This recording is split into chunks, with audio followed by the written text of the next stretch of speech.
n'est pas des notes. Ce que nous voulons, c'est le mot de Dieu. Ce que nous voulons, c'est entendre notre berger nous parler. Parce que nous sommes conscients que nous sommes que des brebis. Et la Bible dit que les brebis entendront sa voix, parce qu'elles connaissent sa voix. Et aujourd'hui, il y a tellement de voix qui se lèvent, tellement de choses qui se disent, qui se font, et souvent qui n'ont rien à voir avec Dieu, ni la volonté de Dieu. Et comme j'ai souvent l'habitude de le dire, ce n'est pas parce qu'on fait quelque chose pour Dieu que nous sommes dans la volonté de Dieu. Et permettez-moi de vous dire, avec tout le respect que je vous dois, vous, pasteur qui est à cette église, eh bien, ce n'est pas parce qu'on chante des cantiques, qu'on prie, et même que je prêche la parole, que Dieu doit être d'accord avec ce que je suis et ce qu'on fait ici. Nous sommes conscients qu'il est venu un temps terrible, un temps, eh bien, où il y a de grandes confusions, il y a un grand malaise.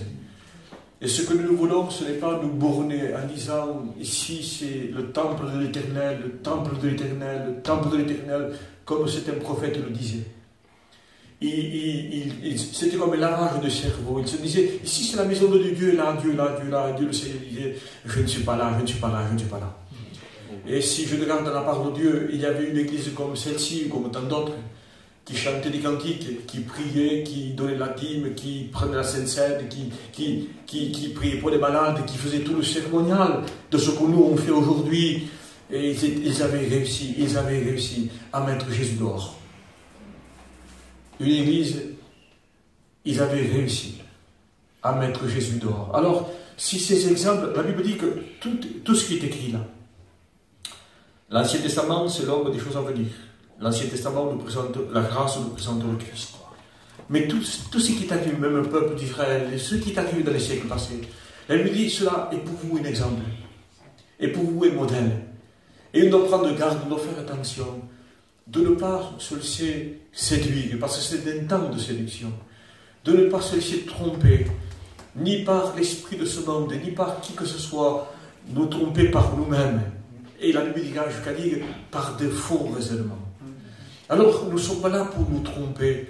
Seigneur, si tu as permis que cela soit écrit dans l'Apocalypse, qu'il y avait une église qui confessait ton nom, qu'il y avait une église qui chantait des cantiques, qu'il y avait une église qui prenait la Sainte Seine, qu'il y avait une église qui faisait profession de connaître, d'aimer et de servir Dieu, et toi tu dis que toi tu te tenais à la porte et tu frappais, parce que tu n'étais pas à l'intérieur. Oh, le vœu de Dieu, c'était d'être dans cette église. Parce que nous vivons le temps de la grâce, le temps de l'amour, de la patience de Dieu. Dieu est patient avec les êtres humains. Dieu est patient avec son troupeau. Dieu est patient parce que Dieu est rempli d'amour. Mais permettez-moi de vous dire cette grande vérité, c'est que très bientôt, la porte de la grâce va être fermée. Récemment, je suis allé à Saint-Gaudens, ça m'avait mis une pensée dans le cœur pour l'évangélisation. Et j'avais pris ce texte qui se trouve dans l'Apocalypse, où il est dit, en parlant des hommes, en parlant des impies, en parlant des païens, des inconvertis, en parlant de gens, peut-être qui étaient aussi baptisés, des gens qui prenaient la Sainte Seine, en parlant peut-être aussi de beaucoup de prédicateurs, qui confessaient, mais qui ne vivaient pas. Vous comprenez? Qui prêchaient, mais qui ne vivaient pas. Qui disaient adorer Dieu avec les lèvres, mais leur cœur était loin de Dieu.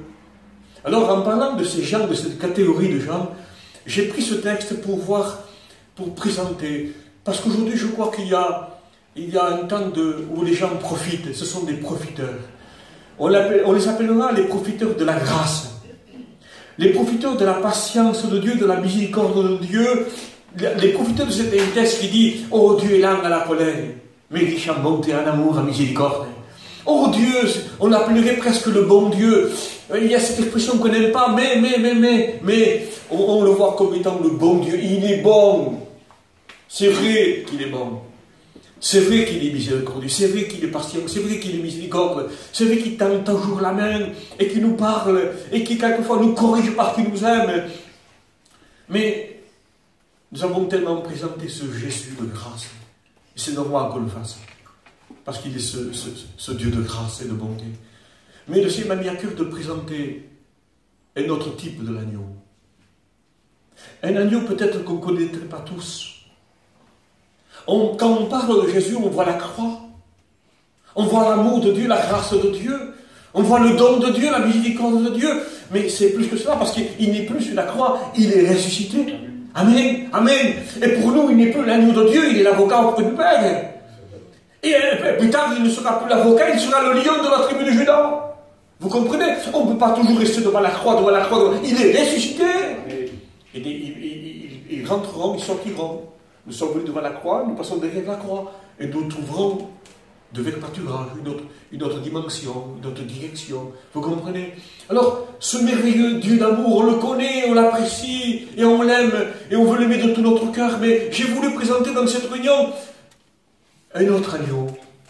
Parce qu'il viendra un temps où les gens diront, après, il y aura eu l'enlèvement de l'Église, bien sûr, mais il est parlé d'un temps où les gens diront, montagne,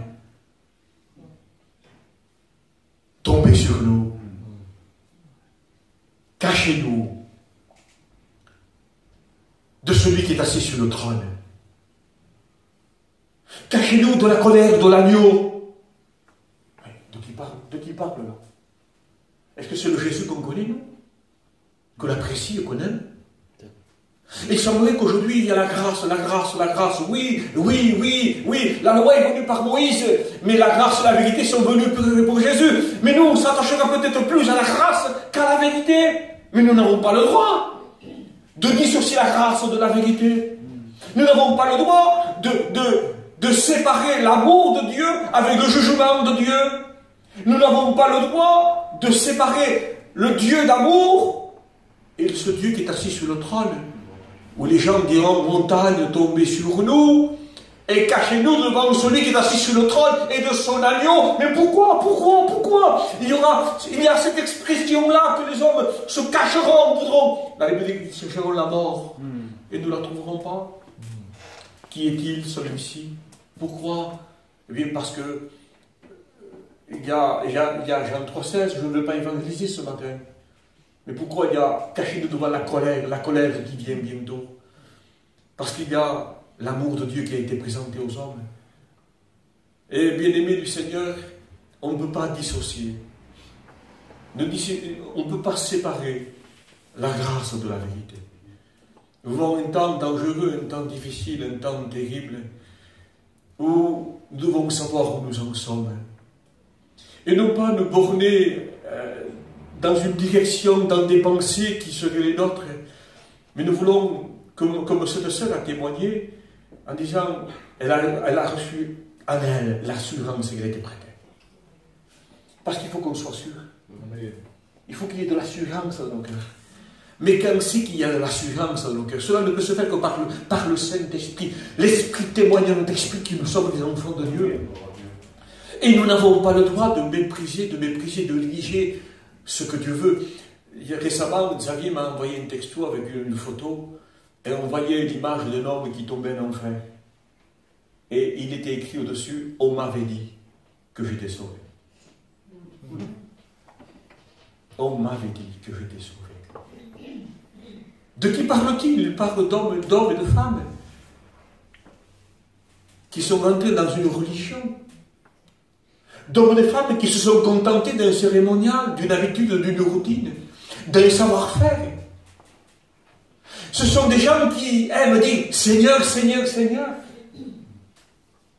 Et s'il y a un peu de doute dans le cœur, mais Seigneur, Seigneur, Seigneur, Seigneur, nous avons prophétisé, nous avons parlé la langue, nous avons chassé des démons, nous avons. Le Seigneur dira, je ne vous connais pas, je ne vous ai jamais connu. Il est très important de savoir où nous en sommes, bien-aimés du Seigneur. Nous ne sommes pas là pour vous faire douter du salut. J'ai des parents qui ont un certain âge. Mon père, hier, a fait 78 ans. Et ma mère en a un peu plus. Et j'ai regardé, j'ai dit, parce que je m'inquiète pour eux. Ce sont des baptisés de X temps. J'ai dit, attention, j'ai dit, ne vous trompez pas. C'est pas parce que vous ne vivez pas dans le péché. Où vous voulez aller à 78 ans? C'est pas parce que vous ne vivez pas, vous avez une petite vie tranquille, dans votre maison, votre petite soupe, le soir, et que vous êtes tout gentil, tout bon. Hein? C'est calme, un vieux. Il s'assoit, on lui donne à manger, il est tranquille, ils aiment leur chaleur. J'ai dit, mais c'est pas pour ça que vous êtes sauvés. C'est pas pour ça. s'il n'y a pas l'Esprit de Dieu qui vit en vous. Parce qu'on peut se contenter d'un cérémonial. J'ai connu, j'ai fait, Seigneur. J'ai fait, oui. J'ai été. Il n'est pas dit que c'est pas vrai. Hein. Ceux qui disent, nous avons chassé les démons, nous avons prophétisé, nous avons fait des miracles. Il n'est pas dit que c'est pas vrai. C'était peut-être au passé. Hein. Mais aujourd'hui, qu'est-ce que tu veux? Alors je disais à mes parents, attention, papa, maman, je m'inquiète pour vous parce que ce n'est pas parce que vous êtes maintenant chez vous que vous ne bougez plus, vous allez plus nulle part, que ça y est, ça fait, c'est acquis, vous allez au ciel. Non, non, si quelqu'un n'a pas l'esprit du Christ, il ne lui appartient pas. C'est important au jour d'aujourd'hui de savoir où nous en sommes. Vous savez, il est écrit dans Matthieu 15, verset 13, « Toute plante que n'a pas plantée mon Père sera déracinée. » La Bible nous enseigne et nous rappelle, nous avertit en disant, il vient bientôt avec son van à la main. La Bible dira, il nettoiera son aile. D'autres textes dira, toute plante que n'a pas plantée mon Père sera déracinée. Il arrachera tous les scandales, dit la Bible. Il arrachera tous ceux qui au lieu d'apporter un bon témoignage, ont apporté un mauvais témoignage. Au lieu d'attirer des âmes, ont repoussé les âmes. Au lieu de s'occuper des brebis, ils se sont occupés d'eux-mêmes. Ils parlent de tout le monde, ils parlent même des bergers. Au lieu de faire paître le troupeau, se sont fait paître eux-mêmes. Ils parlent que c'est des bergers qui, au lieu d'assembler le peuple, ils dispersent le peuple. Ce sont des mercenaires, ce sont des gens qui diront un jour, montagne, tombez sur nous et cachez-nous devant celui qui est assis sur le trône de son agneau. Ce ne sont pas ceux qui diront Seigneur, Seigneur. Bien-aimé du Seigneur, tout sarment qui est à moi et qui ne porte pas de fruits, il le retranchera. Aujourd'hui, on dirait par un faux évangile qui court un peu partout, ça se bat à jatte. Tu prends ta Sainte-Seine, tu vas à la réunion, tu chantes des cantiques et tu vis ta vie tranquille et ça suffit. Non, non, non, s'il n'y a pas l'Esprit de Christ en toi, eh bien non. Et il semblerait que certains veulent dire que même si un sarment, vous savez, le cep c'est Jésus, hein? Le vigneron c'est Dieu. Il dit, moi je suis le vrai cep, a dit Jésus. Et vous êtes le sarment. Mais il y a un enseignement aujourd'hui un peu bizarre, qui donnerait à comprendre que même si le sarment est malade, ça veut dire qu'il ne porte pas de fruits. Et s'il ne porte pas de fruits, vous savez ce que cela veut dire? C'est parce qu'il ne laisse pas passer la sève du cep en lui. C'est parce que la sève du cep ne passe pas en lui qu'il n'y a pas de fruits. Sans moi, dit Jésus, vous ne pouvez rien faire. Contentez-vous de rester attaché au cep. Et les hommes d'aujourd'hui disent, écoutez, même si la branche est malade, il n'y arrive pas, il ne peut pas, on ne peut pas produire de nous-mêmes. C'est vrai, Jésus l'a dit. Mais si on le laisse faire, il y aura du fruit. Amen. Par notre capacité, nos connaissances, nos pratiques, on ne peut pas, on n'est qu'un sarment. Et un sarment, on n'en fait même pas une cheville, dit la Bible, ni un porte-manteau. Il n'est bon que pour être jeté au feu. On n'est rien. Zéro, nous sommes. Avec tout le respect que je dois aux anciens. On n'est rien, nous. Mais avec lui, nous ferons des exploits. Mais si nous demeurons attachés au cep, sa vie passe en nous et il y a du fruit. Il y a sa nature qui passe en nous. Il y a sa façon de voir, de parler, de regarder, de penser, d'écouter, d'agir, de réagir. Il y a en nous la nature de l'agneau. Mais parce que, non pas parce qu'on prie, ou parce qu'on est quelqu'un, non, non, parce que sa sève passe en nous. Mais il y a l'enseignement d'aujourd'hui. Qu'on soit dans l'église, qu'on fasse profession de connaître, de servir Dieu, qu'on chante des cantiques, et qu'on voit qu'un fruit, et certains enseignements disent, le cep est malade, le sarment est malade, et il restera toujours attaché au cep. Non, non, non. Il y a un temps. Il y a un temps. Il y a la patience de Dieu.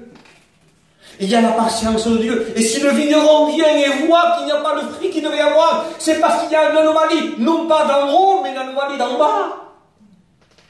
S'il voit que sa vie ne passe pas, la Bible dit qu'il arrachera, qu'il coupera, qu'il retranchera, qu'il coupera, qu'il va séparer. Il nettoiera son aile. Toute plante que mon Père n'a pas plantée sera déracinée.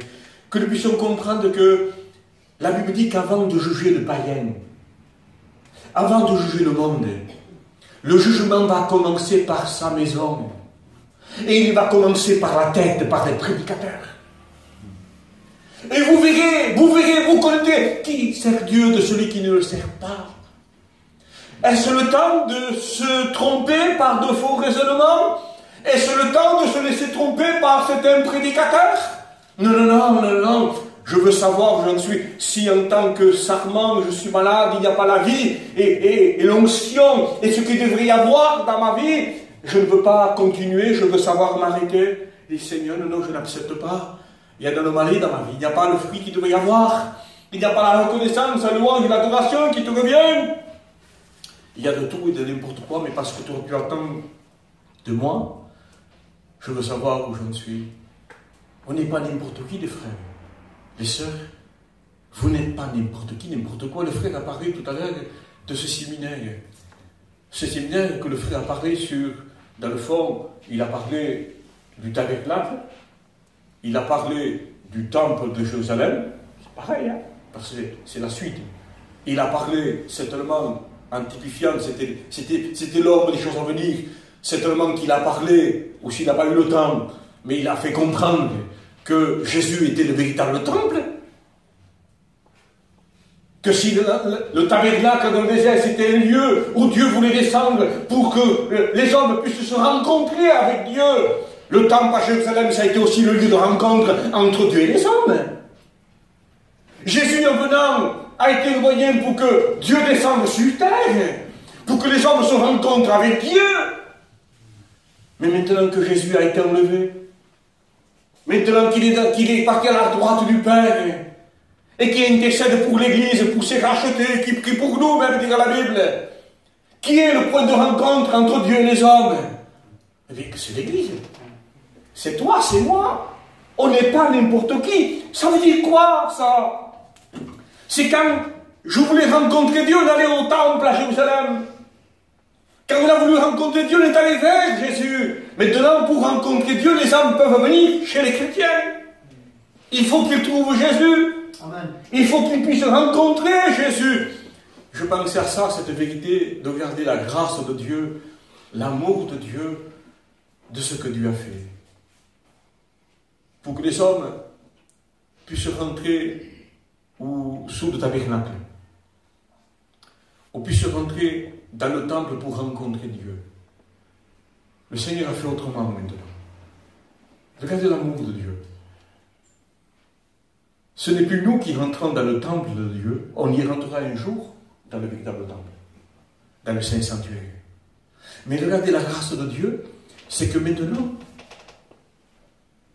pour pouvoir avoir un lieu saint, il est venu avec son agneau, lui.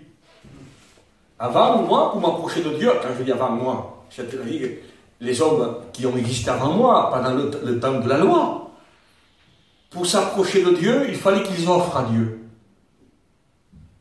un gâteau, je dirais, de tourelle, un chevreau, un taureau, pour pouvoir s'approcher de Dieu. Et Dieu, dans son amour, pour pouvoir s'approcher de nous, il est venu avec son agneau. Amen. Il a fallu qu'il vienne lui avec son agneau, mais pour s'approcher de toi, mon bien-aimé frère, pour s'approcher de l'église, pour qu'il y ait une église, il a fallu qu'il vienne avec son agneau pour ôter. Et si ça a été l'exemple que c'était le point de rencontre de ces trois endroits, maintenant, ce n'est plus nous pour pouvoir rentrer dans sa présence. N'est-il pas écrit, ne savez-vous pas que vous êtes le temple? Ne savez-vous pas que vous êtes Bethel? Que vous êtes la maison de Dieu? Alors nous sommes la maison de Dieu, nous sommes le temple du Saint-Esprit. Mais pourquoi maintenant? Non pas pour que nous on rentre chez lui, mais pour que lui rentre chez nous. Amen. Je veux me répéter ça, ne vous laissez pas distraire. Ce n'est plus pour que nous on rentre chez lui, c'est que pour que lui puisse rentrer chez nous. C'est nous le lieu saint. Vous comprenez bien que Dieu ne peut pas descendre sur la terre, il y a trop de souillure, trop de péché, trop de corruption. Il fallait l'endroit pour que Dieu descende, la montagne du Sinaï, Horeb. Le tabernacle est un lieu saint, parfait, pour que Dieu puisse descendre. Et il fallait une distance entre Dieu et le peuple. Sinon, tout le monde mourrait. Si quelqu'un aurait touché la montagne, il mourrait, dit la Bible.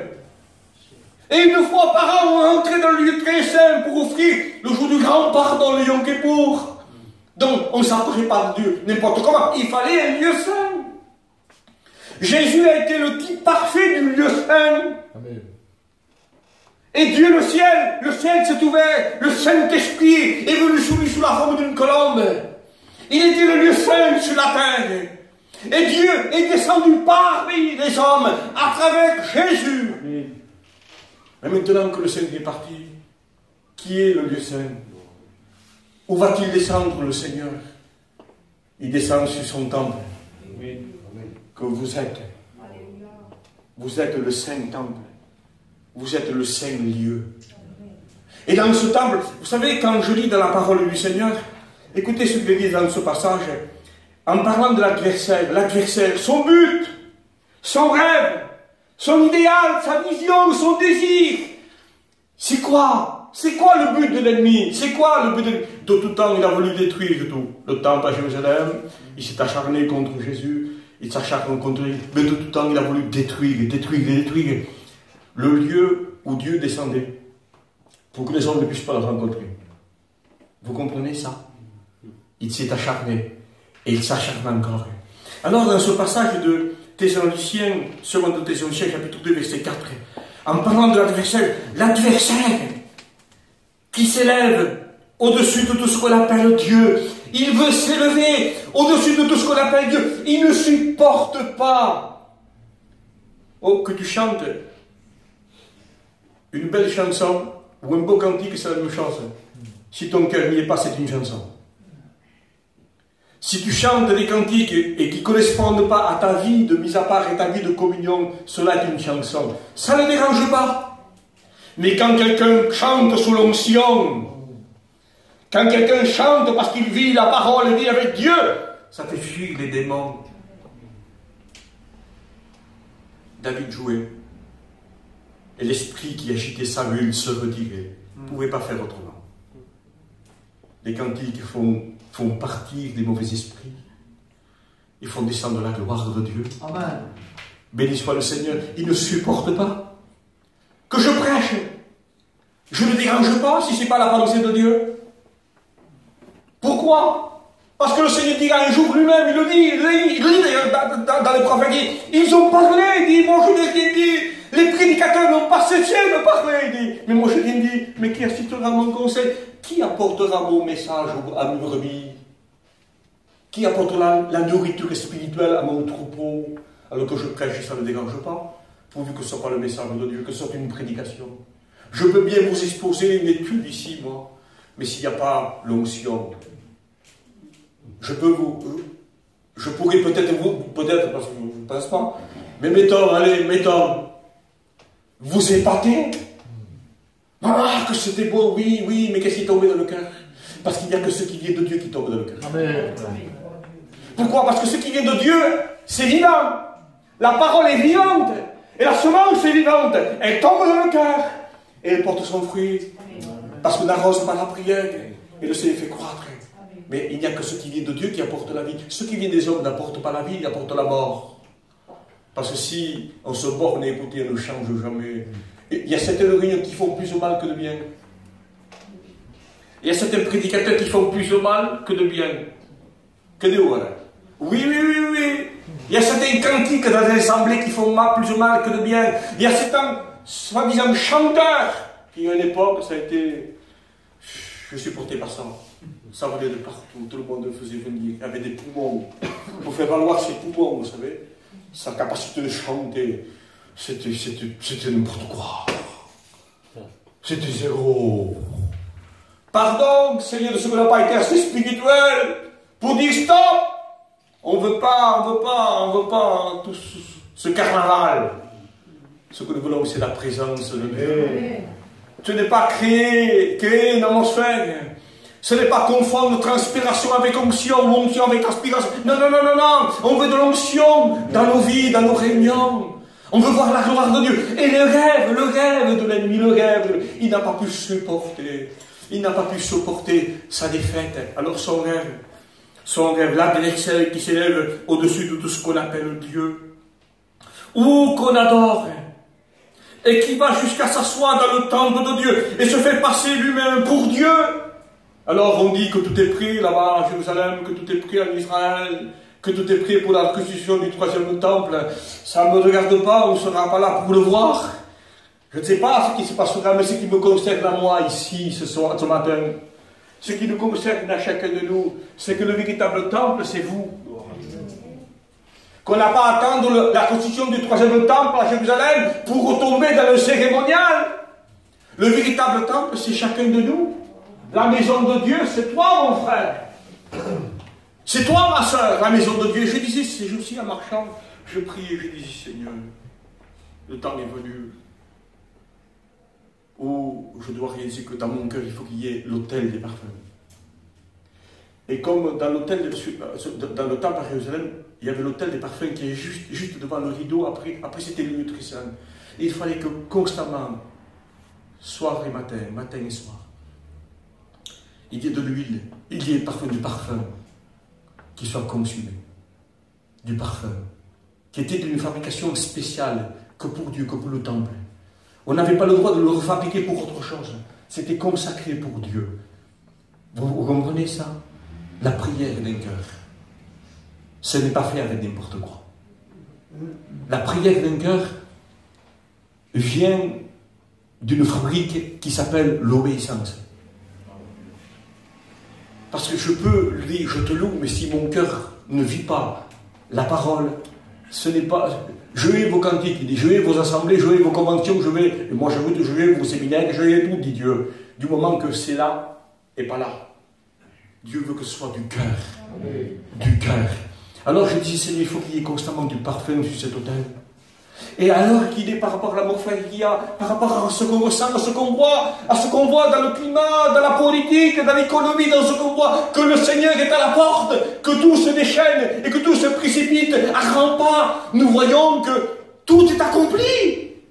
Il ne manque plus qu'à la voix de l'archange, le son de la trompette, un signal donné. Il ne manque plus qu'il y ait les morts qui ressuscitent et l'Église qui soit enlevée. Nous vivons les temps de la fin. Nous sommes l'Église qui vont voir et vivre l'enlèvement de l'Église. Mais ça, on doit le comprendre. Mais tout le monde ne partira pas.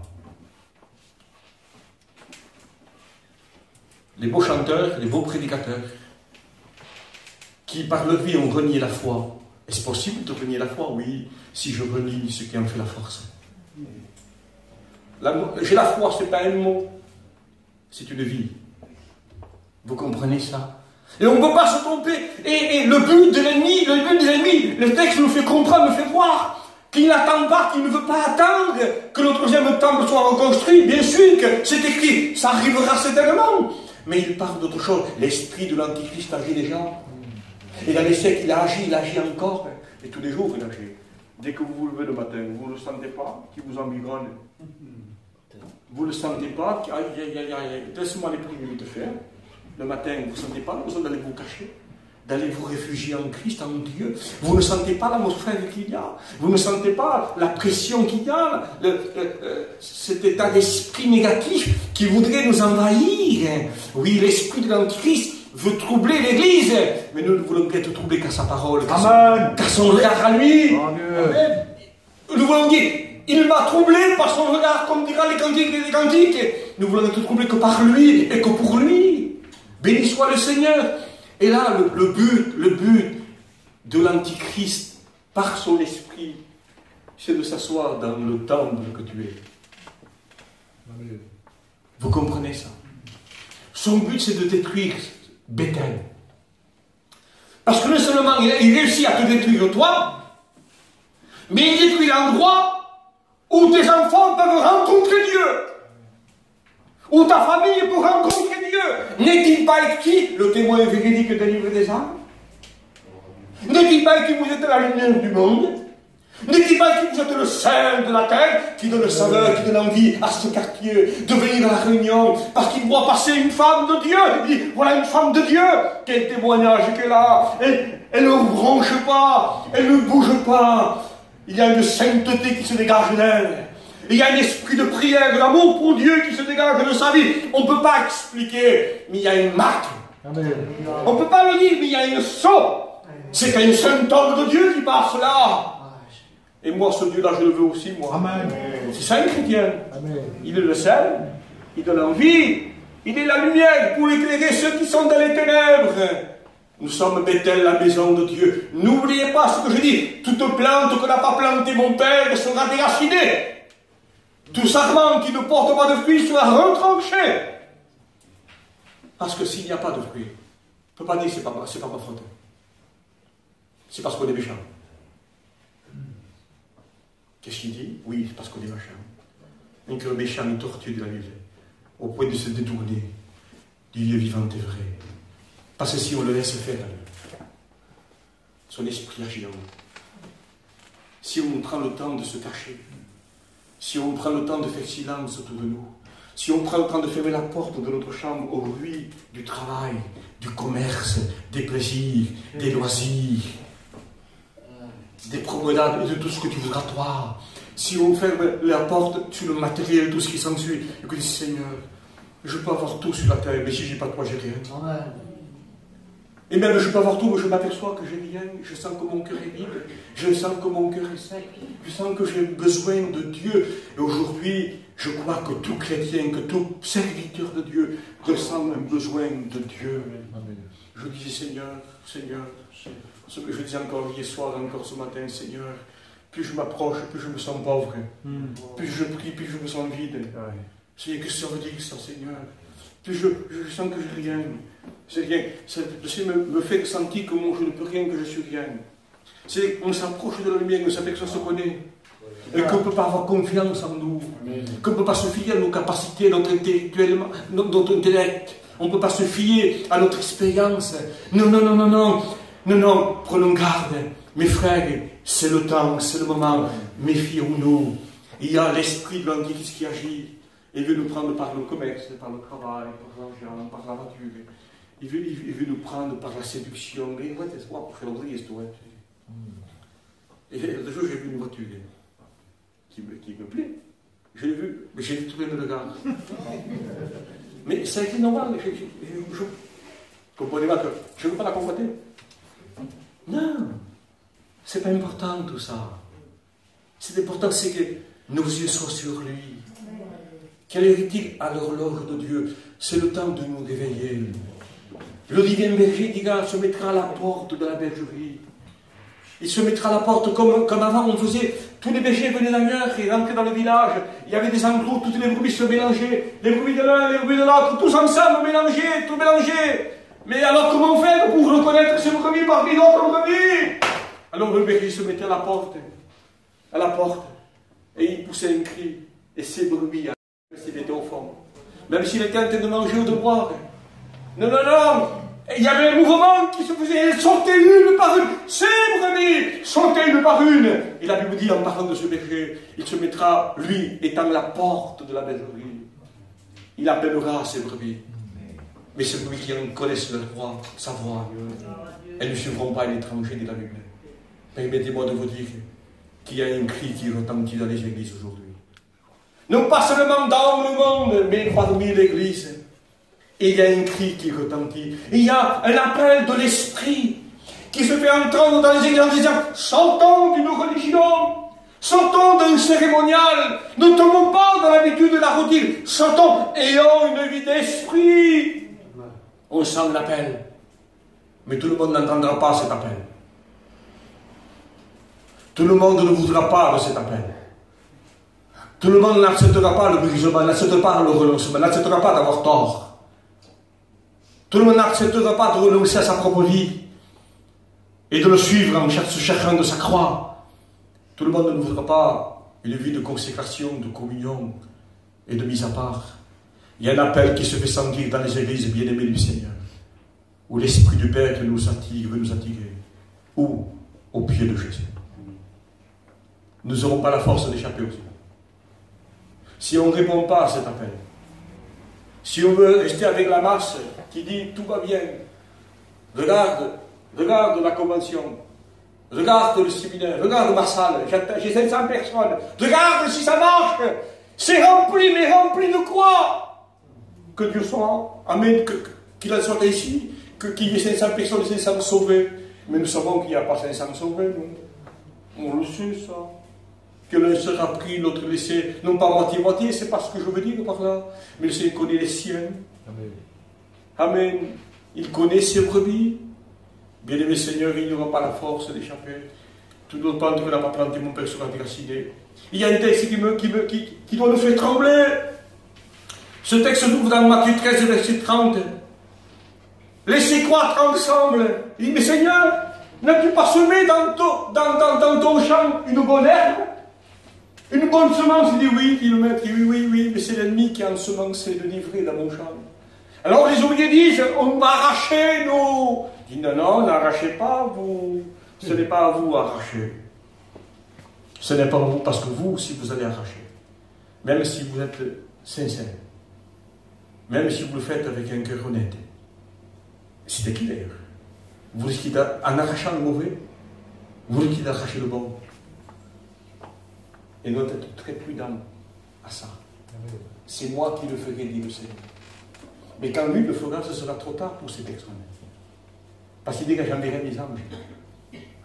Ils sépareront les uns avec les autres.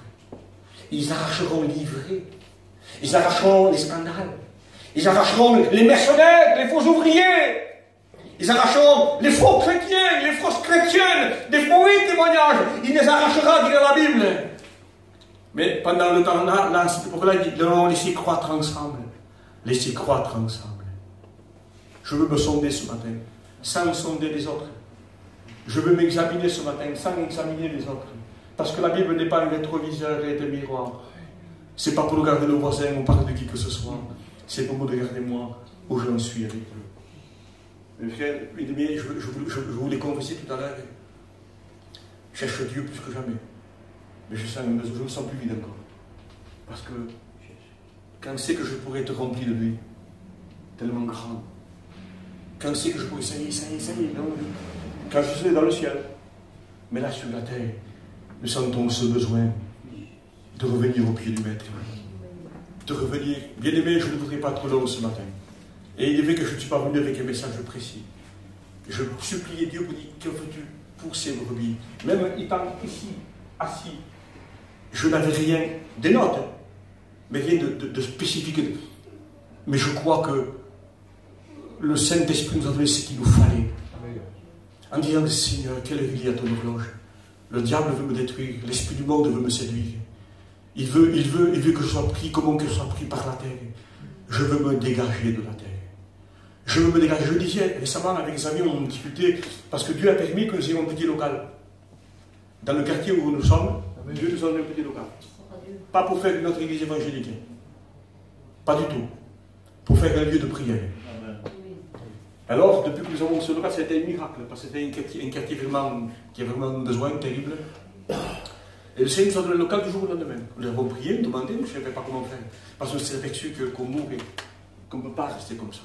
Alors le Seigneur nous a donné un petit local où nous habitons, dans le quartier digital. Alors, tous les après-midi, à 4 heures, la porte est ouverte. On est 2, on est 3, on est 4, on est 5, on est 10. Peu importe. Mais on se tient dans la prière. On sent l'appel de l'Esprit. On sent qu'il nous appelle à ses pieds. On sent qu'il nous appelle à puiser des forces en lui.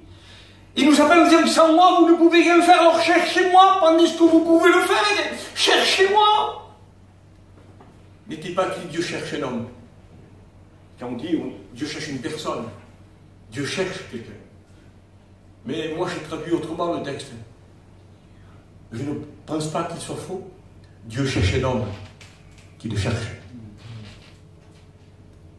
Dieu cherche quelqu'un qui le cherche. Mais cet homme dit, parce qu'il n'en trouve pas. Eh bien non. Je veux que tu me trouves, Seigneur. Amen. Je veux que tu me trouves là, un vase de terre, disponible, propre. Je ne veux pas faire quelque chose pour toi. Je veux être disponible, propre, prêt à tout au bonheur. Je veux être là. Seigneur, dans ta volonté. Alors, toutes les après-midi, on se réunit. Et on se tient dans la prière. Dans la semaine aussi, on le faisait le lundi soir, le mercredi soir. Mais là, il s'est passé quelque chose. C'est que pendant une réunion de prière, des inconvénients sont venus. Donc, nous avons fait quand même notre réunion de prière pour ne pas nous laisser dévier parce que l'ennemi, vous savez. Il y a une âme là, il faut changer le programme. Ne changeons pas le programme.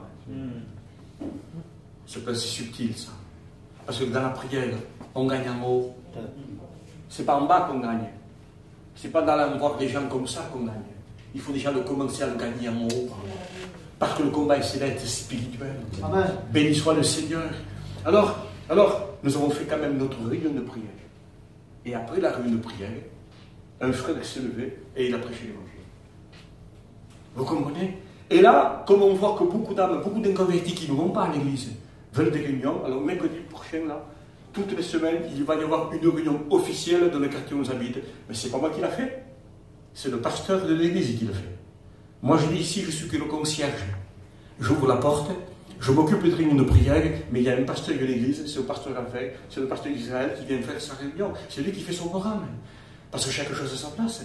On n'est pas là pour faire autre chose à côté, mais pour travailler tous. C'est l'heure de travailler tous pour le Maître. Amen. C'est l'heure de se tendre la main et de former un filet que le Maître puisse jeter pour en gagner le plus possible.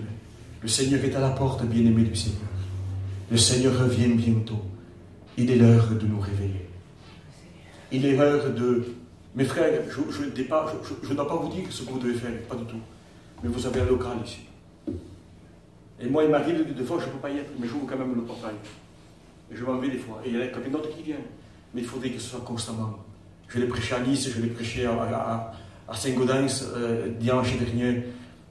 Il faudrait que ce soit porte ouverte.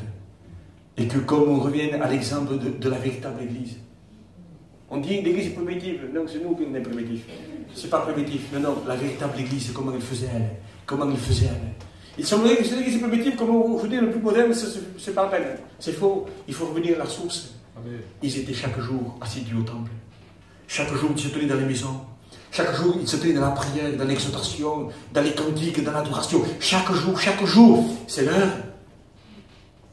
Je ne peux pas tout seul. Tu ne peux pas tout seul. Tu ne peux pas tout seul. Les frères, réunissez-vous dans les maisons. Sœurs, frères, réunissez-vous dans le local. Faites des vies de prière de frères. C'est le temps de chercher Dieu tout dans notre cœur pour avoir la force d'échapper. Car l'heure qui vient. Il dit, parce que tu as eu la parole de la persévérance. Parce que tu as persévéré quand c'était difficile, dangereux, périlleux, qu'il y avait la tempête. Tu as persévéré en gardant ma parole. Tu as persévéré, tu as payé le prix. Moi, il dit, je te garderai de l'heure qui vient. Pour séduire les habitants de la terre. Qu'est-ce que ça dit? Que si moi je ne te garde pas, dit Dieu, dans cette heure qui vient, tu ne tiendras pas. Dieu ne gardera pas n'importe qui. Garde-moi, c'est que ton sang me purifie. C'est la superstition, tout ça. Non. Le nom de Jésus n'a de l'autorité que s'il est là. Vous comprenez? S'il est là, le nom de Jésus, ça n'a aucune valeur. Votre autorité spirituelle dépend de ce qu'on vit, de ce qu'on le laisse faire dans nos vies. Alors, mes frères, entendons cette voix de l'Esprit qui nous dit, prions sans cesse. Il ne faut pas dire quand c'est que je prie. Il faut arriver à dire quand c'est que je ne prie pas. Vous comprenez ça? Nous avons besoin, et j'ai compris qu'il faut constamment qu'il y ait des actions de grâce, de la louange, de l'adoration. Je suis Bethel. Vous êtes Bethel. Au marché, dans votre quartier, au supermarché. Vous n'êtes pas n'importe qui. Comportez-vous comme des hommes de Dieu, qui vivent avec Dieu. Pas en confessant de la bouche, seulement en vivant une vie d'esprit, de communion, d'onction et de consécration. C'est l'heure. Entendez-vous cet appel? Entendez-vous l'appel de l'Esprit? Y aura-t-il un mouvement ici ce matin? Où les bruits vont se mettre à bouger en disant je veux manger cette herbe-là. Je veux manger cette nourriture-là. Je veux vivre ce que toi tu me demandes, ce que toi tu attends de moi. Vous avez chanté un chœur qui dit comme une lampe qui manque d'huile. Mais quand vous lisez le texte, il y a un cri qui se fait entendre. Entendez-vous ce cri? Elles l'ont poussé ce cri, mais ça a été trop tard. Elles se sont aperçues, mais c'était été trop tard. Il y a eu une réaction, ça a été trop tard. Elles ont dit, nos lampes s'éteignent! Mais c'était trop tard. C'était trop tard. Cela a été écrit pour que soit ce matin, toi ici, tu fasses un constat. Seigneur, ma lampe manque d'huile. Il n'y a pas la lumière, la clarté de la lumière a baissé. On n'y voit pas pareil aujourd'hui. Les ténèbres s'épaississent. Ma lampe est en train de s'éteindre. Et si tu tardes à venir, aurais-je la force d'échapper? Aurais-je assez d'huile en réserve? Et si tu dis ce matin, Seigneur, ma lampe s'éteint, ou je manque d'huile, ce n'est pas trop tard. Vous comprenez? Dans cet exemple, c'était trop tard. Mais pour nous, ce matin, il n'est pas trop tard. Nous devons mettre en réserve de côté. Regardez si nous avons tellement peu, si nous sommes tellement misérables. Que dans l'exemple, il dit, celui qui donne la lampe, il dit à l'autre, son frère, donnez-moi un peu de votre huile. Regardez si on en a peu, s'ils en avaient peu, si on en a peu. Il dit, non, il dit, je ne peux pas. Parce que j'ai tout le peu que j'ai. Je ne veux pas mon bleu. On n'est pas vrai. On n'est pas vrai. L'exemple dit qu'elle ne pouvait pas donner aux autres. Parce que si je te donne à toi, tu ne donneras pas. C'est ni toi, ni moi. C'est peu. Hein? Alors les frères, oh, qui oint d'huile? Où trouver cette huile? Dans les cantiques? Dans la prédication? Ma maison sera appelée une maison de prière. Ne faisons pas de sa maison une maison de cantique, ni une maison de prédication. Ne prêchons pas tant. Taisons-nous un peu plus. Amen.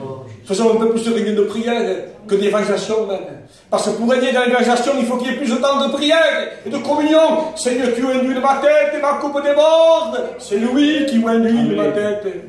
C'est lui, c'est lui, c'est lui, c'est lui. Alors j'ai besoin de prendre du temps, de me taire, de me baisser. Seigneur, ouais ma tête de ton huile et que ma coupe déborde. Frère et sœur. Frère.